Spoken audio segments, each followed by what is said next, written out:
بسم الله الرحمن الرحيم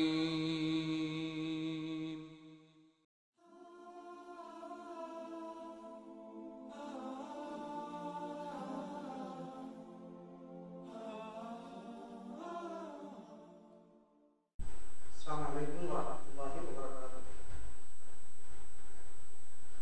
വിശുദ്ധ റമദാനിലെ സമാഗമന വേളയിലാണ് വിശ്വാസ ലോകമൊന്നാകെ വന്നു ചേർന്നിട്ടുള്ളത്. മനുഷ്യന് പടച്ചവൻ നൽകിയിട്ടുള്ള അനുഗ്രഹങ്ങളിൽ അതിശ്രേഷ്ഠമായിട്ടുള്ള ഒരനുഗ്രഹമാണ് വ്രതാനുഷ്ഠാനം. മനുഷ്യന്റെ ഇച്ഛകളെയും ചിന്തകളെയും താല്പര്യങ്ങളെയും ഒക്കെ ശുദ്ധീകരിക്കുന്ന ഒരു മഹാകർമ്മമാണ് വ്രതവും അതുമായി ബന്ധപ്പെട്ടിട്ടുള്ള അനുഷ്ഠാന കാര്യങ്ങളും. ഉപവാസമെന്നും വ്രതമെന്നും നോമ്പുമെന്നുമൊക്കെ നാം മനസ്സിലാക്കിയിട്ടുള്ള ഈ അനുഷ്ഠാനം മനുഷ്യരെന്ന നിലയിൽ നമ്മളിൽ അടിഞ്ഞുകൂടിയിട്ടുള്ള നിരവധി മാലിന്യങ്ങളെ മായ്ക്കുന്ന മഹാപ്രക്രിയയാണ്. ഉപവാസം എന്നതുകൊണ്ട് അർത്ഥമാക്കുന്നത് പാപങ്ങളിൽ നിന്നും പിന്തിരിഞ്ഞ് സദ്ഗുണങ്ങളിൽ നമ്മുടെ മനസ്സിനെ വർദ്ധിക്കുക എന്നുള്ളതാണ്. തികച്ചും ഒരു നിവാസമാണ് ഉപവാസം എന്നതുകൊണ്ട് ഉദ്ദേശിക്കുന്നത്.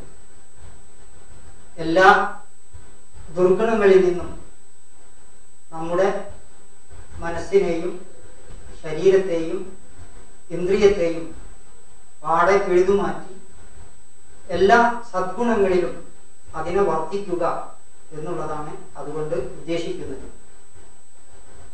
ഇത്തരത്തിൽ ഒരു ശുദ്ധീകരണ പ്രക്രിയക്ക്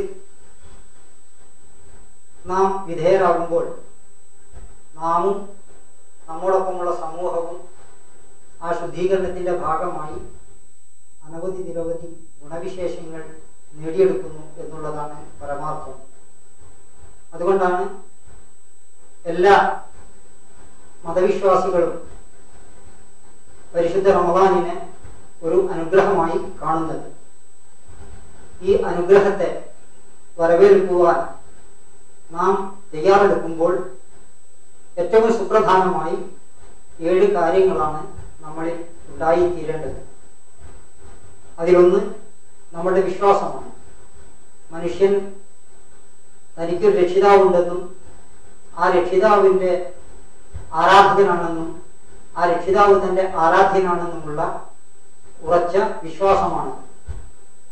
ആ വിശ്വാസത്തെ കൈമുതലായി സ്വീകരിച്ചുകൊണ്ട് തൻ്റെ ജീവിതത്തെ ക്രമീകരിക്കുന്ന പ്രക്രിയയിലേക്കാണ് വ്രതനാളുകളിൽ മനുഷ്യരായ നമ്മൾ മുന്നേറുന്നത്.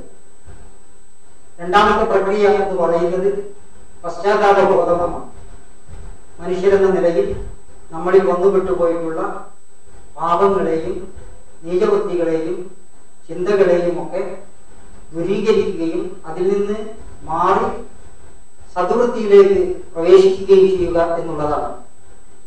മറ്റൊന്ന്, ഈ മാസത്തെ നാം സ്വീകരിക്കുമ്പോൾ നമ്മുടെ മനസ്സ് നിഷ്കളങ്കതയിൽ വർദ്ധിക്കേണ്ടതുണ്ട്. കാപട്യമോ സങ്കുചിതത്വമോ അതല്ലെങ്കിൽ മനുഷ്യ മനസ്സിനെ ദുഷിപ്പിച്ചു കളയുന്ന നീചമായ എല്ലാ പ്രവൃത്തികളിൽ നിന്നും നമ്മുടെ മനസ്സിനെ നമ്മൾ ശുദ്ധീകരിച്ച് നിഷ്കളങ്കതയിൽ വർദ്ധിപ്പിക്കേണ്ടതുണ്ട്. മൂന്നാമതായി, ഒരു പ്രതിഫല ബോധമാണ് ഈ അനുഷ്ഠാനത്തിന്റെ മുന്നോടിയായി നമ്മളിൽ ഉണ്ടാവേണ്ടത്.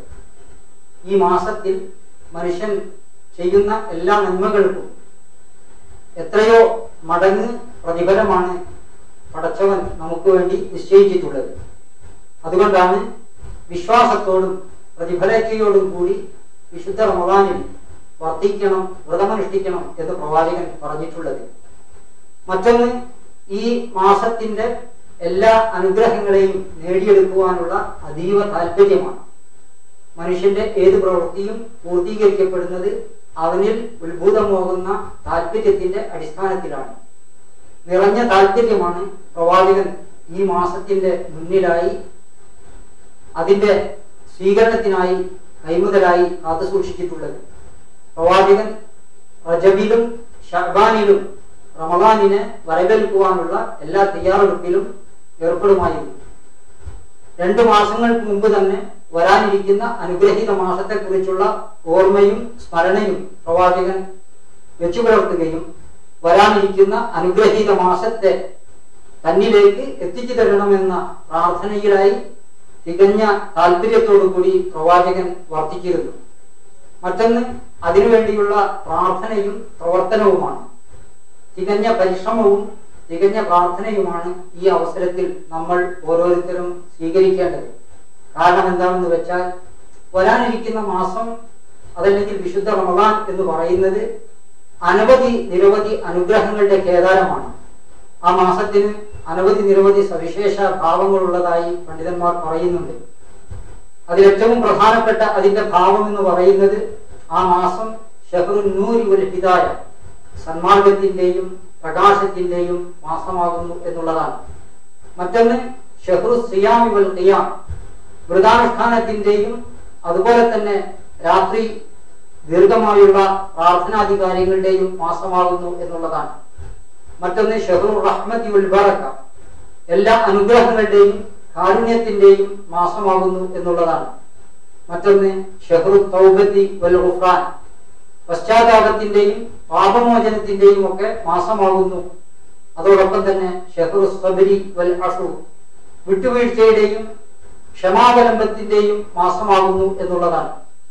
തുടർന്ന് ആ മാസത്തിന്റെ സവിശേഷ ഭാവങ്ങളായി പറയുന്നത് ഷഹ്റുൽ ജൂദി വൽ കറം, എല്ലാ തരത്തിലുള്ള മനുഷ്യന്റെ ഔദാര്യത്തെയും പ്രകടിപ്പിക്കുവാനും മനുഷ്യർ പരസ്പരം ആദരിക്കുവാനും സർവാത്മന എല്ലാ സദ്ഗുണങ്ങളെയും ജീവിതത്തിൽ പ്രാവർത്തികമാക്കി മറ്റുള്ളവർക്ക് ഗുണകരമായ വിഷയത്തിൽ വ്യാപരിക്കുവാനുമുള്ള മാസമാണ്. അതുകൊണ്ട് തന്നെ ആ മാസത്തെ സംബന്ധിച്ച് പറഞ്ഞിട്ടുള്ളത് ഷഹ്റുൽ ബിർരി വൽ ഖൈർ, എല്ലാ നന്മയുടെയും പുണ്യത്തിന്റെയും മാസമാകുന്നു എന്നുള്ളതാണ്. മനുഷ്യന്റെ മനസ്സിനെ ഭക്തിയിൽ വർദ്ധിപ്പിക്കുവാനുള്ള ഒരു മഹാമാസമാകുന്നു അത്.